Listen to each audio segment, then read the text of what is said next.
A while ago, I created a video entitled "Why I Quit Freelancing and Got a Real Job." Well, a lot has changed since then.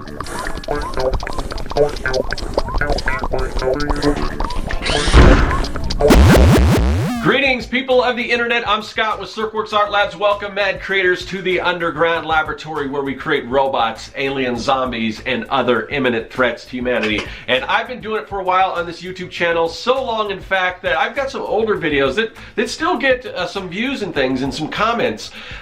Even though some of the topics I talked about on the older video, well, things have changed a little bit. So I did a video called "Why I Quit Freelancing and Got a Real Job," and it got a lot of reaction. It's still getting people watching and everything, and some good, some bad, but I just want to talk about it because, you know, people will comment on it, and it's hard for me to kind of put myself in that position because my, you know, working lifestyle and everything has changed a lot from them. I'm no longer, you know, working at a quote real job. I'm back to doing freelance again and working on my own stuff. So I want to talk about that. I want to kind of give an update to that video and tell you, you know, a little bit about what's going on and how things have changed and how I don't want to say my mindset is really changed. A lot of what I said back in that video I still stand by, but things do change in your life and everything, and you kind of,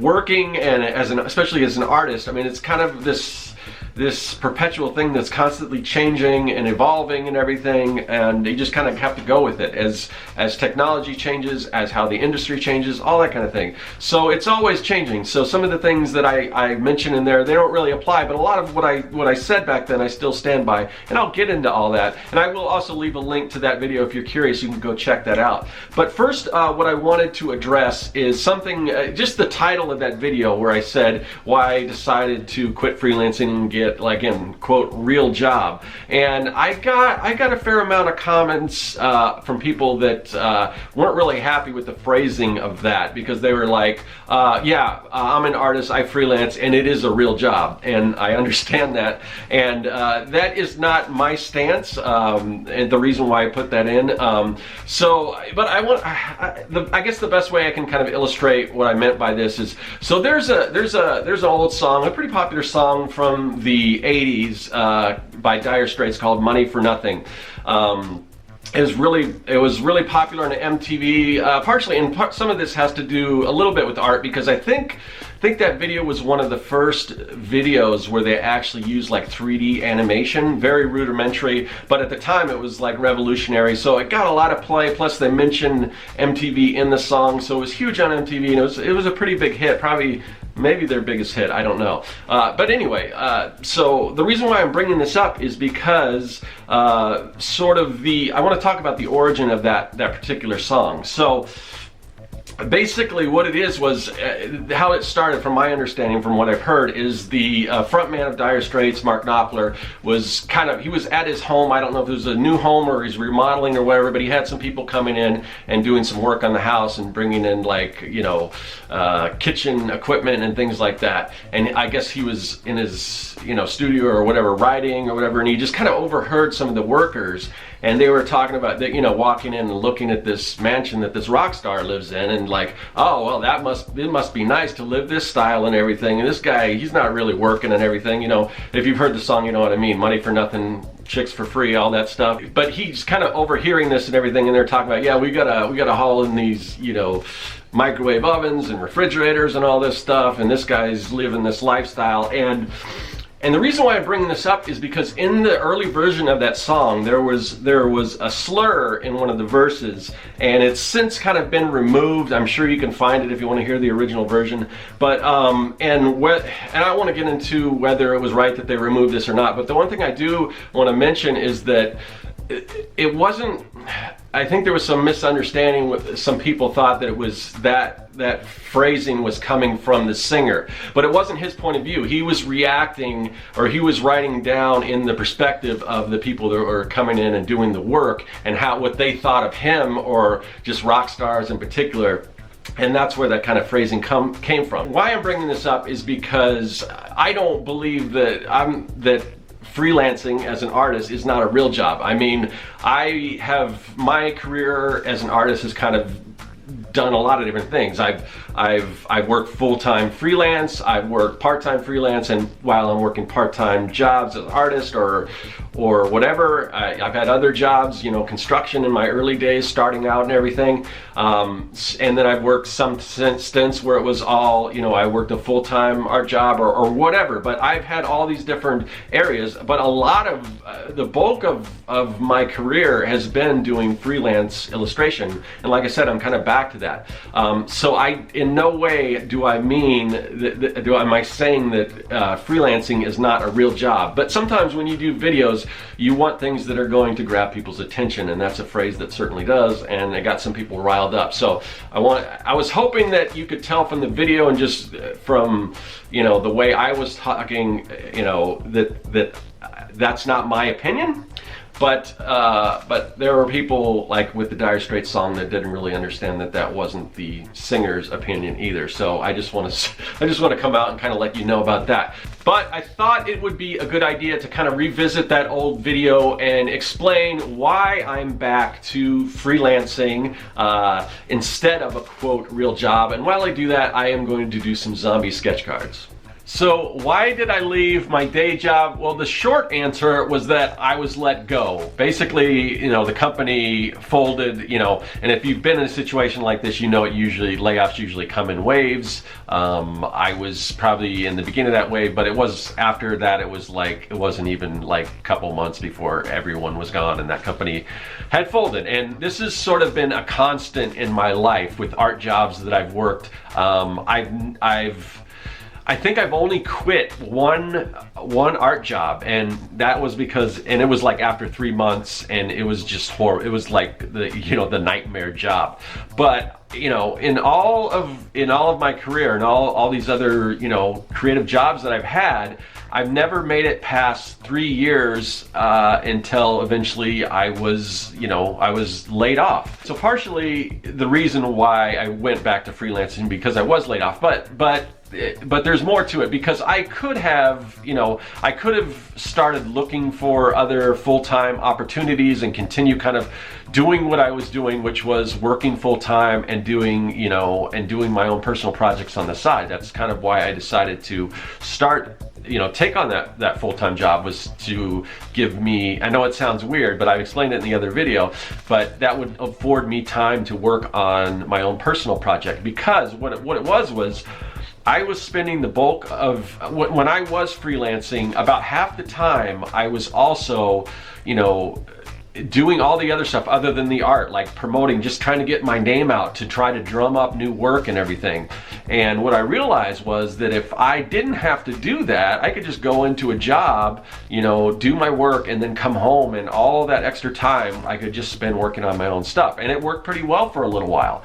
So I could have went back and, you know, and found another full-time job doing art. I've got a pretty strong portfolio, resume, you know, well, resume, in art, resume, sometimes it can get your foot in the door, but really what really helps is if you know people, and I do know a few people in the industry and everything, and I've got a pretty strong portfolio. So I don't know that it was taking me that long to find, you know, a creative position. It may not have been kind of what I was doing before, because I was actually working as an illustrator, and there's not a lot of full-time illustration jobs outside of maybe like animation and things like that, which I'm not really an animator. But so I could have went that route, and in the very beginning, at first I was like, part of me was, and I'll probably get into this later, but part of me wasn't too surprised that this happened, but it's always like, okay, yeah, what do I do now? So the first week, you know, I was kind of like, well, I started looking, you know, I signed up for Indeed or whatever the, you know, job posts and things. And I could have done all that. I could have got this, you know, another full-time job, but I didn't want to keep repeating this same cycle of investing all my time into a company that was eventually just going to either fold or lay me off or whatever. And I've just been through that so many times. I just got so frustrated with that, and I just really didn't want to deal with that anymore. So one of the things that I was doing, and as I mentioned, the main reason for me taking that full-time job is that I can work on my own personal projects. So I always had a side hustle while I was doing that job, and some of that side hustle actually resulted in some income. I had some passive income streams from, you know, a number of different sources. Not a lot, but just enough to kind of keep me going. And then I eventually did get a couple clients that kind of came to me and everything, and I was able to continue working, doing, you know, my own thing. But that's something that I would recommend to everyone, no matter what if you're an artist, and no matter if you're working at a creative job or you're working at just any job, if, you know, you got to have that side hustle, because you never know what's going to happen. I mean, your job could end, and then you're kind of just out in the cold. So you always, plus I think it's good for you to work on stuff you're passionate about, because you're not always going to be passionate about your full-time job working for somebody else, working on sort of their dreams, making them come true. You got to kind of work on developing your own dreams and everything. So you know, always you got to have that side hustle. So I had that going on. So I had some opportunities from that, a little bit of income, plus, like I said, some freelance. And I was in a position where, you know, I had a few clients, and those clients that I had, some ongoing projects, they could kind of at least pay my bills. I mean, it wasn't a lot extra beyond that, but then again, like I said, I did have some of those passive income streams. I have some digital products out there that earn some money. I've got an online store. I've got products out there. So I had enough to where I was like, well, I could go back and do, you know, work full time. But I'm in a position right now where I'm not having to do what was the main reason why I got the job in the first place, was all that time marketing and trying to sell my service. I was at a position where I didn't have to do that. I had some ongoing projects, and I could still focus, when I wasn't doing those, I could still focus on, you know, my personal projects, and I had a lot more time to do that. Now, having said all this, I do, you know, if these freelance jobs that I have, these ongoing jobs, if they kind of go away, then I'm not going to be in a position, or I will be in a position where maybe I do have to either look for more freelance work or full-time or whatever. But at least right now, for the foreseeable future, I've got these jobs going on, and it is giving me time to work on these personal projects, which those things, they need time to build before they get to a point where, you know, they can bring in enough money to maybe get to a point where those just the personal projects, the things I really like to do for myself, will be enough to support me. So hopefully this will give me enough leeway, because I really don't want to go back to working for a company. I mean, I like doing freelance, and I like working with people, and I like helping them. I do like helping them make their dreams reality, but it's a little different when it's freelance, and it's not, if you're not so beholden to a company for your livelihood. It's a number of different companies, and if it gets to the point where I'm just not feeling it anymore, I can say, maybe we can end this relationship or whatever the case is. But it's a different story than working full-time at a company. Now, I realize I'm speaking as a person that's in sort of this unique position where, you know, not everyone's going to be where I'm at, where, you know, some people would just love just to get any job getting paid to do artwork.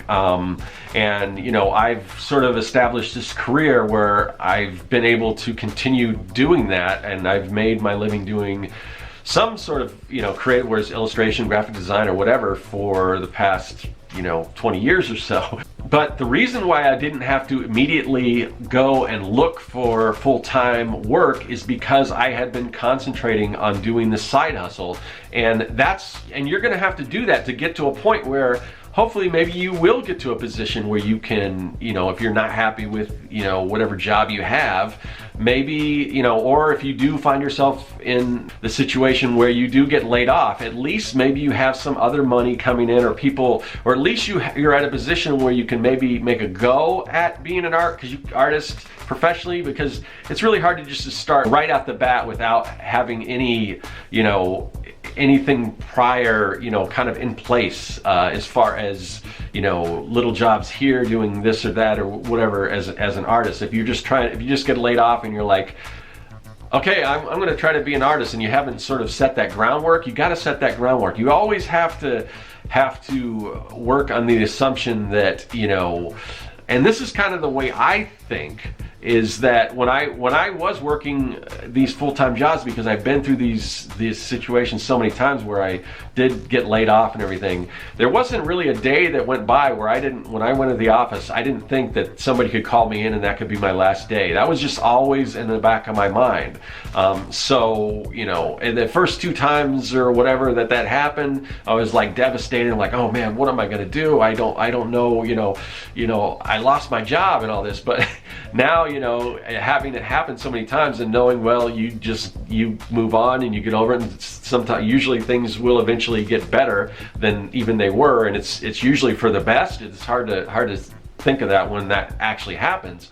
But yeah, I always went into it just knowing that, hey, this could be my last day, and always having sort of that backup plan.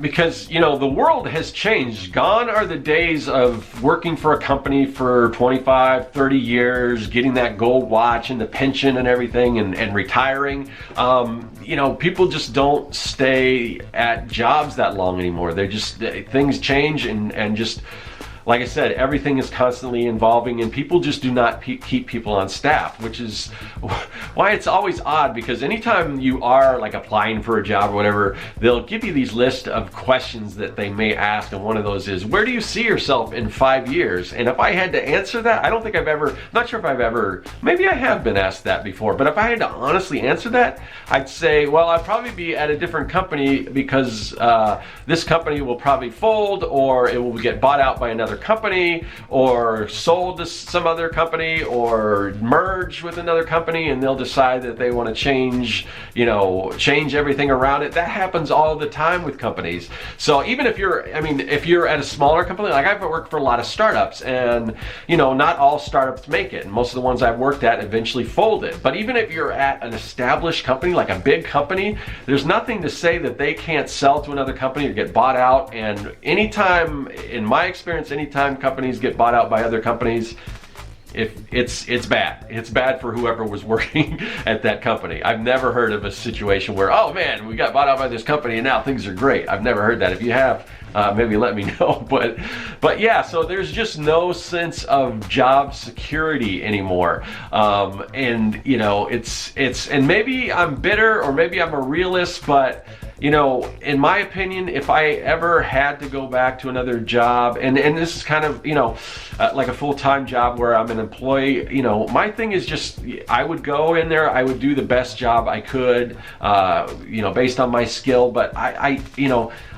would find it really hard to just go kind of above and beyond and everything, because in my experience, I don't know how much that is appreciated, at least in the point where, you know, if it comes down to it, you know, between, you know, the CEO losing a little bit of money or getting rid of you, you know, you're gone. I mean, it doesn't, I mean, you know, it doesn't matter how nice the people you work with, it all comes down to money. And when you work for a company, you're basically a number. And if those numbers don't add up, and if it's not profitable, then you're gone. It doesn't matter, you know, I mean, that's just business. That's the way it is. And it's kind of a cynical way to look at it, but that's the way, you know, based on my experience, it is. And same thing with whatever you're being offered, you know, take advantage of that. Whether it's sick days or whatever, take your sick days, take your vacation days, because every job that I got ripped off of my vacation days at the end. It's just, you know, and I was, you know, I'm a workaholic, so I just go in, I work, and I don't get sick that often, so I don't take sick days. But I should have, like, you know, maybe I just need to take a personal day or something every once in a while. When you work for a company, there's only a few, you know, you only get a few benefits, so take advantage of those. Because I live in Arizona, which is a right to work state, and that sounds kind of, when you hear that, that sounds, oh man, that sounds cool, right to work, man, that's a positive thing. But it's not really a positive thing for the workers. It's more for the employers. It's good for them, not so good for you, because basically it means that they can let you go for any reason. You know, it doesn't matter what it is. They can basically let you go. They don't have to pay severance or anything like that, and that can happen. So, and that hasn't always happened. Like usually when I get laid off or whatever, I do get severance. But like I said, I've been cheated out of a lot of like vacation time and things, and there's, you know, they can pretty much make whatever excuses they want. Like it could be, well, our accounting, or not accounting, but our human resources or whatever, whoever handles the, you know, the vacation, well, they don't have that on their records, even though, you know, it's, you're keeping track of all this. Or, you know, they just make weird deals. They make you sign these, you know, exit contracts where it sounds like you're getting something, and then you realize, wait a minute, I get so many days paid, but I had more than that in vacation, and then you sign that form, and then you don't get those days. So when you thought you did, so you gotta, it's probably better to like look over that with a lawyer or whatever. But anyway, again, this is all the stuff that goes on working with people, and that's what I mean, companies, and that's why if I can avoid it, that's really what I'm gonna do. Now, I don't want to say, I never say never, because if I did that last video like that I was talking about, I mean, I was in a different position then, and I may be in a different position later where I need to go back and find full-time work or whatever. You never know. If it comes down to it, I'll do whatever I need to do to survive. But if I can keep this thing going that I got going right now, where I've got some freelance stuff going on, and in the meantime I'm working on my personal projects, and get to the point where those personal projects become the moneymaker and everything, that's kind of what I want to do. But again, I just want to bring this back to wherever you are, whatever you're doing, whether if you're working at a full-time job, any job, an artist job, a creative job, whatever it is, you gotta have that, you gotta be ready for this inevitable situation where, you know, you could lose that job, and you want to be in a better position. So always, you know, always have that side hustle going on, and you know, and be ready for you know, be ready for what's coming, because you never know when that, if today is your last day, and you want to be in a position where you can go ahead and do what I do, and I've been able to move in this position where now I can just do a little bit of freelance and work on my own stuff, and I'm loving it, and I'm just hoping that that's the way it's going to be for the rest of my career, because this is what I like doing, and I want to continue to do so. So I'm really gonna hustle even more on my own personal stuff to make that a reality. So that's what's going on with me. All right, so there you go. I hope that's helpful. I know not everyone is in a position like I'm in. I don't want to come off as elitist or whatever or anything like that, but I really do these videos to help people out. So no matter where you are, hopefully there's something that you can take away, and you can use that to whatever position you are in your art career, and use it to your benefit. So anyway, that's all I have to say. I will see you guys later. That is all. Hey, thanks for watching. If you like what you saw and you want to see more, hit that subscribe button. Also, you can follow me at Serkworks on social media. Do you like making comics? Then go to Serkworks.com and pick up the Comic Maker Starter Kit. It's packed full of fonts, brushes, templates, and more. And best of all, it's totally free.